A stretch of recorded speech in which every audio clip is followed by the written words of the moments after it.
एक समय की बात है, गांव में राम और श्याम नाम के दो भाई रहते थे। उनके माता पिता कुछ समय पहले ही एक दुर्घटना में चल बसे थे। अब दोनों भाई एक दूसरे का सहारा थे।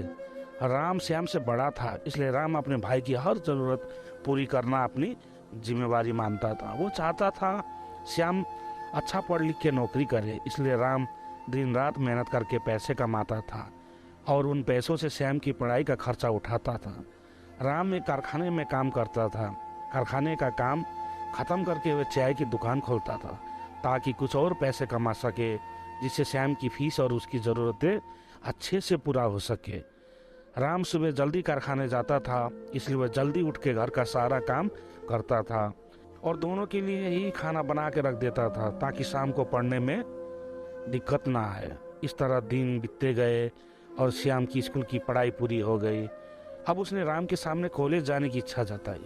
राम के लिए कॉलेज की फीस भरना थोड़ा मुश्किल था, लेकिन फिर भी वो श्याम की बात मान लेता है ताकि उसकी पढ़ाई ना रोके। अब राम को और ज़्यादा काम करना पड़ता है। राम रात को 12 बजे तक कारखाने और चाय की दुकान वाला काम ख़त्म करके घर आता था और सुबह जल्दी 5 बजे निकल जाता था। इस तरह समय गुजरा और श्याम ने अपनी कॉलेज की पढ़ाई जारी रखी। वह कॉलेज में अच्छे से पढ़ने लगा। उधर राम दिन रात खून पसीना एक करके पैसे कमाता था। राम की नींद पूरी ना होने से वह कुछ बीमार सा रहने लगा था, फिर भी वो हर हाल में काम करता रहा।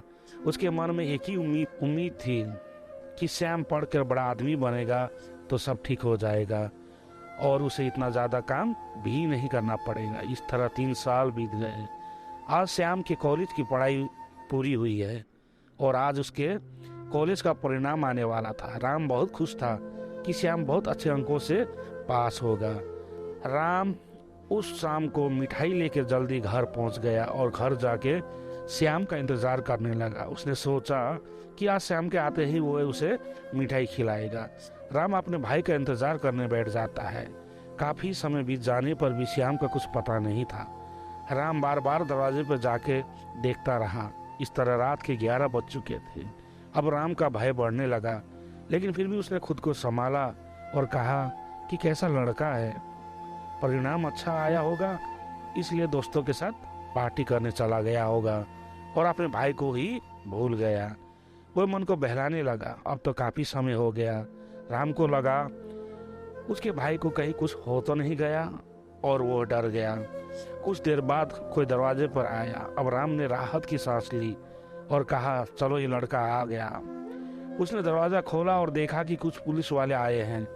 राम डर के मारे कांपने लगा और पूछा कि आप लोग क्यों आए हैं, मेरा भाई कहाँ है, वो ठीक तो है ना।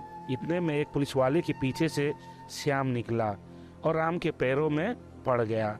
राम ने उसे उठा के गले लगा लिया और कहा, भगवान का शुक्र है कि तू ठीक है, मैं तो बहुत डर गया था। इतने में एक पुलिस वाला कहता है कि राम जी, आप बहुत भाग्यशाली हैं कि आपके पास श्याम जैसा भाई है। श्याम ने आज वो कर दिखाया है जो हर कोई नहीं कर पाता है। उसने अपनी कॉलेज की पढ़ाई के साथ पुलिस की भर्ती की भी तैयारी की थी। आज परिणाम भी आए हैं। श्याम ने दोनों परीक्षा में बहुत अच्छे अंक प्राप्त किए हैं। कुछ दिन बाद उसकी ट्रेनिंग शुरू होगी और फिर नौकरी पक्की हो जाएगी। ये सुनकर श्याम ने कहा कि भाग्यशाली तो मैं हूँ जिसने ऐसा भाई पाया है। उन्होंने मेरी हर ज़रूरत को पूरा किया है और उसके लिए कड़ी मेहनत की है। लेकिन अब समय आ गया है कि आराम करे और मैं इनकी हर ज़रूरत पूरी करूँगा। ये देख राम खुशी से रोने लगा। दोनों भाई आपस में गले लगे। पुलिस वालों ने उन्हें बधाई दी और सबने मिठाई खाई। इस कहानी से हमें क्या शिक्षा मिलती है? परिस्थिति कैसी भी हो, लेकिन कभी मेहनत करना मत छोड़ो। एक दिन आपको सफलता जरूर मिलेगी।